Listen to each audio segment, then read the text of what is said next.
खूबसूरत तस्वीरें निगेटिव से तैयार होती हैं और वो भी अंधेरे कमरे में। इसलिए जब भी आपके जीवन में अंधकार नजर आए तो समझ लीजिए कि ईश्वर आपके भविष्य की सुंदर सी तस्वीर का निर्माण कर रहा है। इन्हीं शब्दों के साथ में नॉलेज मंडली में आपका स्वागत है। आज हम कर रहे हैं question paper of principal examination held by UPSC in Delhi government schools part 3। तो देखिए, syllabus and exam pattern for principal post in Delhi government held by UPSC. अभी तक यूपीएससी ने कोई एग्जाम की डेट जारी नहीं की है और साथ में क्वेश्चन पेपर का पैटर्न नहीं दिया है, परंतु 2012 के ओरिजिनल क्वेश्चन पेपर से हम समझ सकते हैं कि आने वाला पेपर क्या होगा और किस तरीके के क्वेश्चन रखे जाएंगे। तो शुरू करते हैं। NCT principal exam paper 2012 part 3 20-20 question की सीरीज कर रहे हैं। तो आज का पहला क्वेश्चन देखिए, 41। Procedure is a component of a control, B organisation, C plan, D direction. मतलब पद्धति किसका घटक है? नियंत्रण, संगठन, योजना, निर्देश। तो इसका सही आंसर है C, procedure is a component of plan. पद्धति किसका घटक है? योजना का। Question number 42। A plan when expressed in quantitative terms is known as, options are A policy, B procedure, C objective, D budget। जब योजना को परिमाणात्मक रूप में व्यक्त किया जाए तो उसे क्या कहा जाता है? विकल्प हैं नीति, पद्धति, उद्देश्य, बजट। तो इसका सही उत्तर है डी, बजट। जब योजना को परिमाणात्मक रूप में व्यक्त किया जाए तो उसे बजट कहा जाता है। Next question 43। Delegation of authority results in, options are A avoiding responsibility, B centralization of powers at top level, C avoiding authority, D enabling managers to distribute their workload. अर्थ है प्राधिकार के प्रत्यायोजन का क्या परिणाम होता है? ए उत्तरदायित्व से बचना, बी शीर्ष स्तर पर शक्तियों का केंद्रीकरण, सी प्राधिकार से बचना, डी प्रबंधकों को अपना कार्यभार बांटने में सक्षम बनाना। तो डेलीगेशन ऑफ अथॉरिटी रिजल्ट्स है होता है किसका? सही उत्तर है D, delegation of authority results in enabling managers to distribute their workload। प्राधिकार के प्रत्यायोजन का क्या परिणाम होता है? प्रबंधकों को अपना कार्यभार बांटने में सक्षम बनाना। Question number 44। Grapevine is a term used in relation to A formal communication, B informal communication, C both formal and informal communication, D communication barrier. शब्द ग्रेप वाइन किसके संबंध में प्रयुक्त होता है? ए औपचारिक संप्रेषण, बी अनौपचारिक संप्रेषण, सी औपचारिक एवं अनौपचारिक दोनों संप्रेषण, डी है संप्रेषण अवरोध। इसका सही उत्तर है बी अनौपचारिक संप्रेषण। ग्रेप वाइन है वो कई सारे प्रिंसिपल के एग्जाम में ये क्वेश्चन पूछा गया है। संप्रेषण से संबंधित कई सारे क्वेश्चन पूछे गए हैं और संप्रेषण का ही पार्ट है ग्रेप वाइन, जिसमें इनफॉर्मल जो कम्युनिकेशन होता है उसको ग्रेप वाइन बोलते हैं। Question number 45। The cash transaction of an educational institution are presented in a summarised form. This statement is known as A receipts and payments account, B profit and loss account, C balance sheet, D income and expenditure account। किसी शैक्षणिक संस्थान के द्वारा नकद व्यवहारों को सारांश रूप से प्रस्तुत किया जाता है।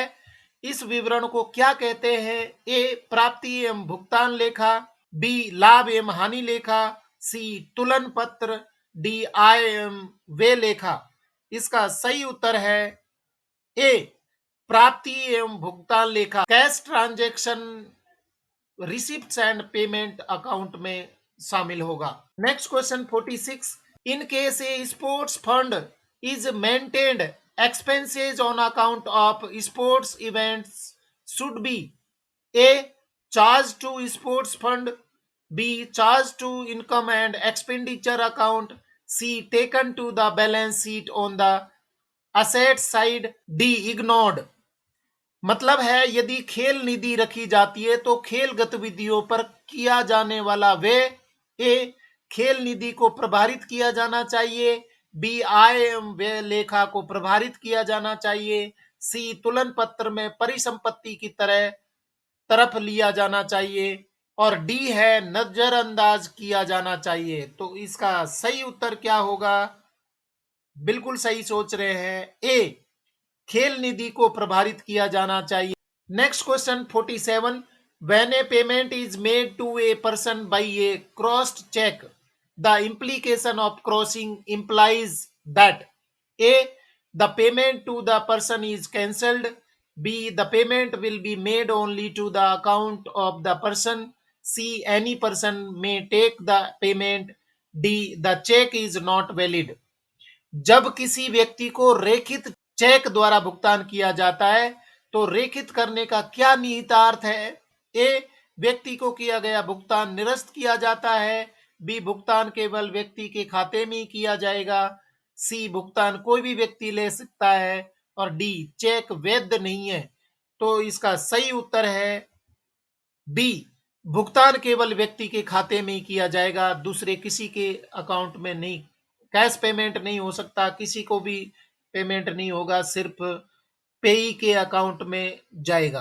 प्रिंसिपल पोस्ट से रिलेटेड है, जो डे टू डे बेसिस पर उसको आवश्यकता होगी, हैंडल करने की जरूरत होगी, तो ये चीजें समझना बहुत जरूरी है कि क्वेश्चन पेपर है वो क्या ट्रेंड लेकर के आ रहा है। Next question 48. A school has an overdraft of rupees 50,000 in its bank account. This overdraft A is an asset for the school.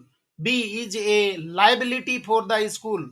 C is either an asset or a liability for the school. D implies that while writing a draft overwriting is made। मतलब किसी विद्यालय के bank खाते में 50,000 का overdraft है। ये overdraft ए विद्यालय के लिए परिसंपत्ति है, बी विद्यालय के लिए देयता है, सी विद्यालय के लिए या तो परिसंपत्ति या देयता है और डी ये निहितार्थ रखता है कि ड्राफ्ट लिखते समय अधिलेखन ओवरराइटिंग हुआ है। तो सही क्या होगा उत्तर इसका? बी विद्यालय के लिए देता है। ओवरड्राफ्ट का मतलब होता है is a liability for the school, उसको पेमेंट करना होगा। Question number 49, balance sheet of an organisation shows its financial position A for a given period, B as on a particular date, C related to assets only, D related to liabilities only. किसी संगठन का तुलन पत्र इसकी वित्तीय स्थिति दर्शाता है, ए दी हुई समयावधि के लिए, बी जैसी एक विशिष्ट तिथि पर है, सी केवल परिसंपत्तियों से संबंधित है, डी केवल देयताओं से संबंधित है। तो सही उत्तर है इसका बी जैसी एक विशिष्ट तिथि पर है। Balance sheet of an organisation shows its financial position as on a particular date. Question number 50. A school has purchased a motor van for rupees 10 lakh on 1st April 2010. There is a requirement to calculate depreciation at the rate of 10% per annum on written down value basis. The value of the van on 31st March 2012 will be A 10 lakh, B 8 lakh, C 8,10,000, D 7,90,000। किसी विद्यालय ने 1/4/2010 को 10 लाख रुपये में एक motor van खरीदी है। इस पर ह्रासित मूल्य आधार पर 10% प्रति वर्ष मूल्य ह्रास की गणना करना आवश्यक है। 31/3/2012 को वैन का मूल्य क्या होगा? ए 10 लाख रुपये, बी 8 लाख रुपये, सी 8 लाख 10 हजार रुपये, डी 7 लाख 90 हजार रुपये। तो सही उत्तर है सी 8 लाख 10 हजार रुपये डेप्रीसिएशन वैल्यू होगी 10% पर एनम के आधार पर। Question number 51, the school helps children to enjoy culture, B ignore culture, C assimilate culture, D protest against culture. विद्यालय बच्चों के ए संस्कृति ग्रहण में सहायक है, बी संस्कृति अस्वीकार में सहायक है, सी संस्कृति को आत्मसात करने में सहायक है, डी संस्कृति के प्रति विरोध करने में सहायक है। तो सही क्या होगा इसका उत्तर? सी संस्कृति को आत्मसात करने में सहायक होता है विद्यालय बच्चों के लिए। The school helps children to assimilate culture. तो डियर फ्रेंड्स, प्रिंसिपल पोस्ट के लिए जो रिक्वायर्ड जो चीजें होती हैं बिल्कुल फोकस किया गया है। क्या उसको डे टू डे आवश्यकताएं होंगी, क्या जरूरत होगी, किस तरीके के विद्यालय मैनेजमेंट करना होगा, सारी चीजें हैं वो यहाँ पर पूछी गई हैं। आपको एडमिनिस्ट्रेटिव रूल्स हैं, सर्विस रूल्स हैं और एकेडमिक पार्ट है तैयार करना है। और इसके लिए एक ही प्लेटफॉर्म नॉलेज मंडली पर आप प्ले लिस्ट में जाइए और सारे वीडियोस देख करके अपनी प्रिपरेशन को एक प्रॉपर डायरेक्शन दीजिए। नेक्स्ट क्वेश्चन है 52, a major purpose of questioning in classroom is A to explain a topic, B to illustrate a concept, C to increase participation in classroom, D to clarify doubts of students on the topic to be taught. मतलब कक्षा में प्रश्न पूछने का मुख्य प्रयोजन क्या है? ए किसी विषय को स्पष्ट करना, बी किसी संकल्पना का सोदाहरण चित्रण करना, सी कक्षा में सहभागिता बढ़ाना, डी पढ़ाए जाने वाले विषय के संबंध में विद्यार्थियों के संदेहों को निराकरण करना। आप अच्छे शिक्षक हैं और आपको पता है इसका उत्तर क्या होगा। बिल्कुल सही सोच रहे हैं, सी कक्षा में सहभागिता बढ़ाने के लिए क्वेश्चनिंग की जाती है। A major purpose of questioning in classroom is to increase participation in classroom. Question number 53, the main purpose of administering a test by the classroom teacher is to A. Prepare a report to the parents, B. Test the performance of students, C. Maintain the test records, D. Bring in suitable modification in teaching learning environment। मतलब कक्षा अध्यापक द्वारा परीक्षण दिलाने का मुख्य प्रयोजन क्या है? ए माता पिता के लिए रिपोर्ट तैयार करना, बी विद्यार्थियों के निष्पादन का परीक्षण करना, सी परीक्षण अभिलेखों का अनुरक्षण करना, डी शिक्षण अधिगम परिवेश में उपयुक्त सुधार लाना। तो क्या होगा उत्तर? एकेडमिक से रिलेटेड है।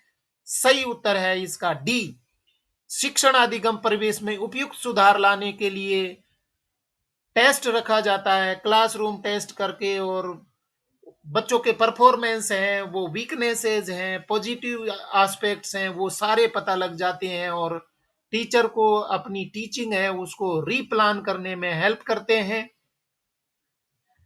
Question number 54, the test is considered to be standardised when the test A is approved by experts, B has norms, validity and reliability measures, C is administered to a large group of students, D has sufficiently covered the content. परीक्षण को मानकीकृत तब मानते हैं जब परीक्षण ए विशेषज्ञों द्वारा अनुमोदित हो, बी में मानक वैधता एवं विश्वसनीयता माप हो, सी वृद्ध विद्यार्थी समूह को दिलाया जाए और डी में अंतर विषय पर्याप्त रूप से आए हों। तो क्या होगा? मानकीकृत स्टैंडर्डाइज टेस्ट क्या होगा? इसका सही उत्तर है B, has norms, validity and reliability measures. मानक वैधता और विश्वसनीयता माप उसमें मानकीकृत टेस्ट में होने चाहिए। Question number 55, the best judgement through internal assessment is A. Knowledge of facts and theories. B. Ability to comprehend. C. Attitudes towards learning. D. Ability to analyze issues. मतलब आंतरिक मूल्यांकन के माध्यम से सर्वोत्तम परख क्या है? ए. तथ्यों और सिद्धांतों का ज्ञान. बी. बोधन की योग्यता. सी. अधिगम के प्रति अभिवृत्ति. डी. मुद्दों के विश्लेषण की योग्यता.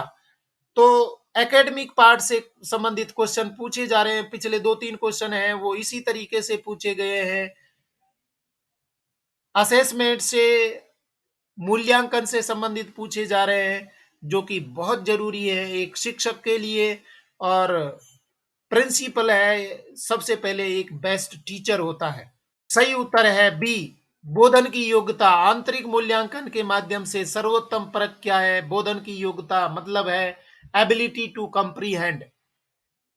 Question number 56.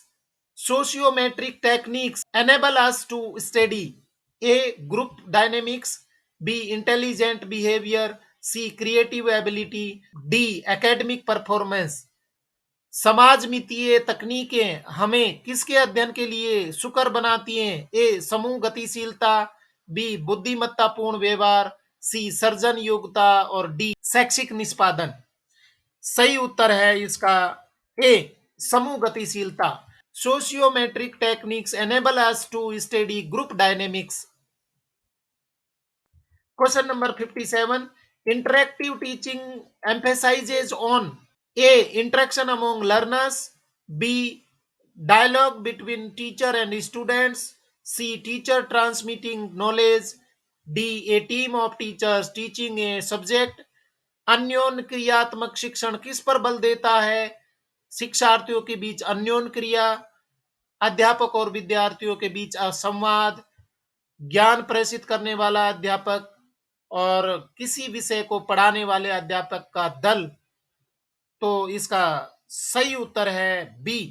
अध्यापक और विद्यार्थियों के बीच संवाद. Interactive teaching emphasises on dialogue between teacher and students. Question number 58. The main objective of teaching is A. To develop thinking power of students. B. To dictate notes to students.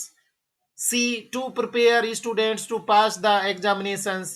D. To give information related to the syllabus.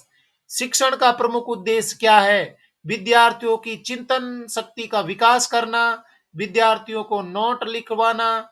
सी. विद्यार्थियों को परीक्षा उत्तीर्ण करने हेतु तैयार करना. D. पाठ्यक्रम से संबंधित सूचना प्रदान करना. तो सही ऑब्जेक्टिव क्या है टीचिंग का? ए. विद्यार्थियों की चिंतन शक्ति का विकास करना. The main objective of teaching is to develop thinking power of students. Question number 59.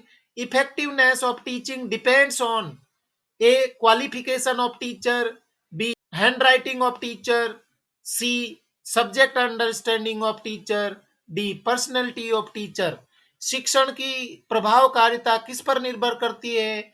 अध्यापक की योग्यता पर, अध्यापक का हस्तलेख पर, अध्यापक की विषय की समझ पर, अध्यापक के व्यक्तित्व पर. इसका सही उत्तर है सी.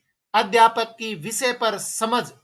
सब्जेक्ट अंडरस्टैंडिंग ऑफ टीचिंग वो इफेक्टिव टीचिंग के लिए रेस्पॉन्सिबल होती है. लास्ट क्वेश्चन है 60. What is the modern method of acquiring knowledge? A. Expert opinion.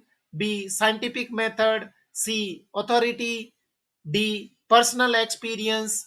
ज्ञान प्राप्त करने की आधुनिक पद्धति क्या है? ए. विशेषज्ञ की राय. बी. वैज्ञानिक पद्धति. सी. प्राधिकार.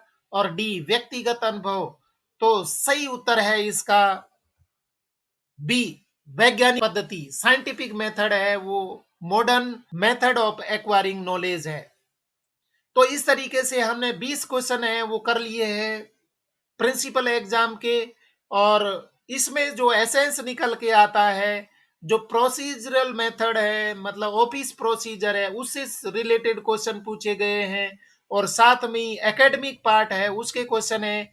आपको एडमिनिस्ट्रेटिव रूल्स है, सर्विस रूल्स है, और साथ में ही एकेडमिक पार्ट है वो मेरे चैनल पर अवेलेबल है. चैनल की प्लेलिस्ट पर जाइए और सारे वीडियोस देख करके अपनी प्रिपरेशन को कंफर्म करिए। मेरा वीडियो अगर आपको पसंद आया तो लाइक शेयर करें और चैनल को सब्सक्राइब जरूर करें, क्योंकि नॉलेज मंडली is the right choice. Thank you very